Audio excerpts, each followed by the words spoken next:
Welcome to Quantum Realms Explained, where we demystify the wonders of the universe. Today, we're diving into a fascinating topic, atomic spectra, and the compelling evidence they provide for quantization. Have you ever wondered how scientists know what distant stars are made of, or how neon lights glow in specific colors? The answer lies in atomic spectra, a fundamental concept in quantum physics. Atomic spectra are like unique fingerprints for elements. When atoms interact with light, they absorb or emit energy in very specific ways, creating distinct patterns of colors or lines. To understand spectra, we first need to grasp how light interacts with atoms. Light isn't just a wave. It also behaves as tiny packets of energy called photons. There are two main types of spectra we observe: continuous spectra and line spectra. Understanding the difference is crucial to appreciating the quantum nature of atoms.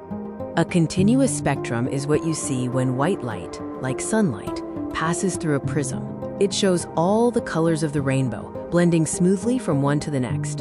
In contrast, line spectra are distinct. An emission spectrum consists of bright lines on a dark background, formed when excited atoms release light.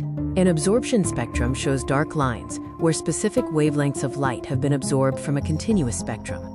So how are these unique line spectra produced? It all comes down to the electrons within atoms and their energy states. Atoms can be excited by adding energy, for instance, by heating them to high temperatures or passing an electric current through them. This energy is absorbed by the electrons.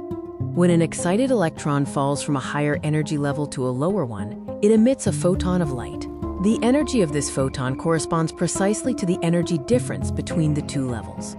The most profound implication of atomic spectra is the irrefutable evidence they provide for the quantization of energy within atoms. Each element has a unique set of spectral lines, like a barcode. This uniqueness stems from the fact that each element has a distinct electron configuration, and thus distinct energy levels. The presence of discrete lines, rather than a continuous band, proves that electrons can only exist in specific, quantized energy levels. They can't occupy just any energy in between. This concept of quantized energy levels was beautifully illustrated by Niels Bohr's atomic model, a groundbreaking step in understanding atomic structure. Bohr proposed that electrons orbit the nucleus in specific, stable energy levels or shells. Electrons could only move between these allowed orbits by absorbing or emitting precise amounts of energy. This model effectively explained why atomic spectra consist of discrete lines.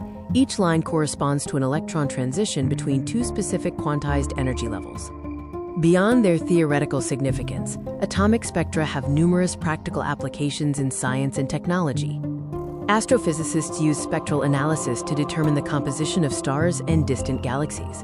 In material science, it's used for chemical analysis and quality control. In summary, atomic spectra provide undeniable evidence that energy within atoms is quantized, meaning electrons can only exist in specific energy states. This fundamental concept underpins much of modern physics and chemistry.